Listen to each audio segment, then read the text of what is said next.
ये तो हुसैन वाले हैं, ये तो ऐसे ही कहते रहते हैं। कोई दूसरा कहे तो शायद उसकी बात को इतनी अहमियत नहीं दी जाए, मगर ये एक हिंदुस्तान की बड़ी नुमायाना शख्सियत है जो एक सिख मजहब के पेशवा हैं, गुरु नानक। वो अपने दरबार में हैं। आज 9 मुहर्रम का दिन है और उन्होंने अपने दरबार में आने वाले तमाम श्रद्धालुओं से और तमाम विद्यार्थियों से, तमाम स्टूडेंट से सबसे एक बात कही, कल 10 मुहर्रम है, कल मेरा दरबार बंद रहेगा। एक खड़ा हो गया, उसने कहा कल क्यों दरबार बंद रहेगा? का इसलिए दरबार बंद रहेगा कि कल हजरत हुसैन इब्न अली की शहादत का दिन है। सोचे आपका मुसलमान, सोचे वो आदमी जो ला इलाहा इल्लल्लाह पढ़ रहा है, मोहम्मद रसूलुल्लाह पढ़ रहा है, वो कहां खड़ा है और गुरु नानक के उपदेश क्या है? गुरु नानक की तालीम यह है कि आशूर के दिन अपने स्कूल कॉलेज बंद करके हमें हुसैन बनाओ। मगर अफसोस की बात यह है कि ये 2 किताब पढ़े हुए मुल्लाओं ने दीन को इतना बदनाम किया कि इन्होंने आशूर के दिन को ईद के दिन करार दे दिया। ये जो ईद का दिन करार दे रहे हो, तो मुझे इतना बता दो कि तुम ईद के दिन रसूल को खुशी मनाकर रसूल के घर का पुरसा दे रहे हो या यजीद को फतह की मुबारकबाद दे रहे हो? गुरु नानक ने कहा कल मेरा दरबार बंद।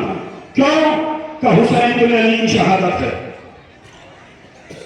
वो एक जुमला कह बैठा कि गुरुजी, हुसैन मुसलमानों के रसूल का फिर नवासा है, हमारा उससे क्या लेना देना?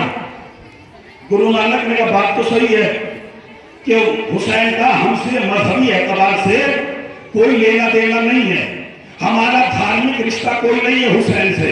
मुझसे तो है, कहां आपसे है? आप हमारे धर्म गुरु हैं, आप हमारे मजहबी लीडर हैं। कम मेरा एक हुक्म है और वो हुक्म ये है कि अभी अपने घर जा, अपनी बहन को लेके आ।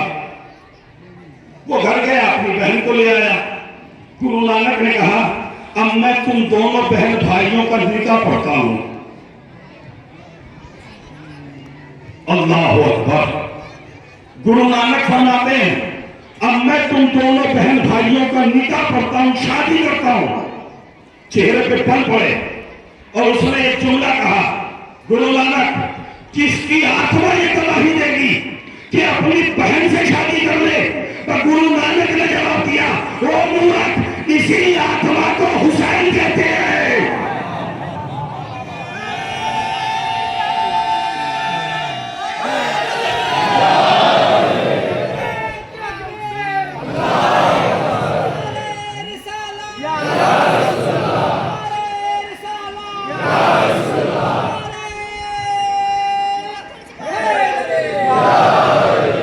इसी आत्मा को हुसैन कहते हैं। का क्या मतलब? का एक वक्त आया था जब यजीद नामी चाहता था कि न बहन में फर्क रहे, न बेटी में फर्क रहे, न बीवी में फर्क रहे, न मां में फर्क रहे। उधर मोहम्मद का नवासा अली का बेटा अबू तालिब का बेटा उठा और उठने के बाद का यजीद सब कुछ अपनी जगह रहेगा, न तू रहेगा न तेरा नाम रहेगा।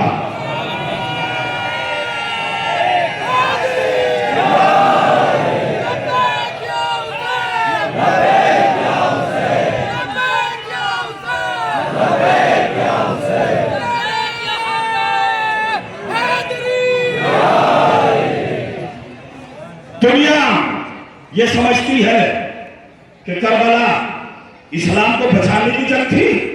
बिल्कुल नहीं थी। इस्लाम तो अपनी जगह पे बाकी था, हज भी हो रहा था, ज़कात भी दी जा रही थी, नमाजें भी पढ़ी जा रही थी, रोजे भी रखे जा रहे थे।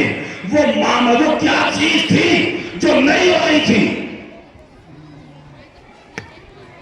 वो मुलाहिजा फरमाइए आप। यही गुरु नानक अपनी किताब में एक वाकया लिखते हैं, वो सुनिए कि एक यहूदी में और एक मुसलमान में झगड़ा हो गया। दोनों शाम के रहने वाले। मुसलमान यजीद के पास पहुंचा, मेरा झगड़ा हो गया यहूदी से। यजीद ने कहा जाओ यहूदी को गिरफ्तार करके लाओ। यहूदी के पास जब सिपाही पहुंचे तो देखा कि यहूदी अपने मजहब के तरीके से, अपने धर्म के एतबार से इबादत कर रहा था। यजीद के सिपाहियों ने कहा तुम्हें यजीद ने बुलाया है, तुम्हें अमीरुल मोमिनीन ने बुलाया है, तुम्हें बादशाह ने बुलाया है। उसने कहा मुझे इतना टाइम दीजिए कि मैं अपने रब के सामने सर टेक दूं, अपने रब के सामने सर झुका के आ जाऊं, इबादत कर लूं, बंदगी कर लूं, पाठ पूजा कर लूं। उसने कहा कि नहीं, ये नहीं हो सकता। यजीद का हुक्म पहले है, धर्म का हुक्म बाद में है। बस इतनी सी बात पर उस यहूदी को मार डाला।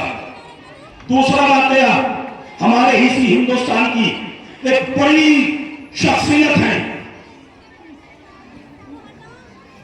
जिन्होंने किताब लिखी करबल कथा। करबल कथा तीसरी एक और शख्सियत है हमारे हिंदुस्तान की, जिनका दिया हुआ एक राष्ट्रीय गीत आज हर हिंदुस्तानी, चाहे वो किसी भी मजहब का हो, उसके लिए शान है। जब भी वो राष्ट्रीय गाना चलता है, राष्ट्रीय गान शुरू होता है, चाहे कोई भी हो मगर भारतीय है तो उसका सीना चौड़ा हो जाता है। जनगण मन अधिनायक जय है। टैगोर साहब, टैगोर जी का स्टेटमेंट सुनिए आप। वो कहते हैं, टैगोर जी कहते हैं कि अगर करबला के मैदान में, अगर करबला के मैदान में इमाम हुसैन अपना सर न कटाते तो आज कायनात में कोई पिता परमेश्वर का नाम लेने वाला नहीं था। क्यों? इसलिए कि यजीद सबको खत्म करता जा रहा था।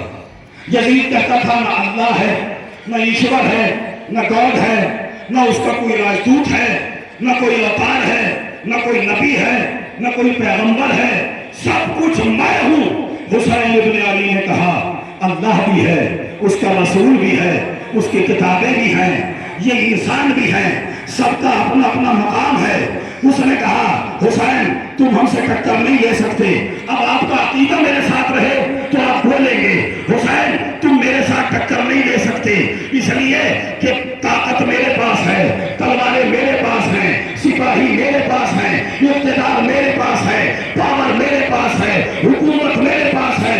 हुसैन ने हाथ उठाए, यजीद तेरे पास सब कुछ है, मेरे पास मेरा परवरदिगार है।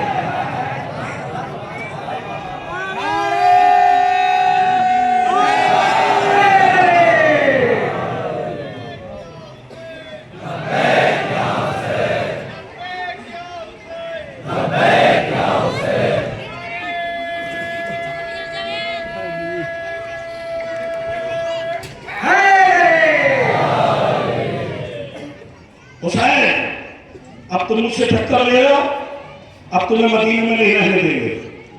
हुसैन इब्न अली का कोई बात नहीं, 28 रजब को मदीना छोड़ के जा रहा हूं और वादा करके जा रहा हूं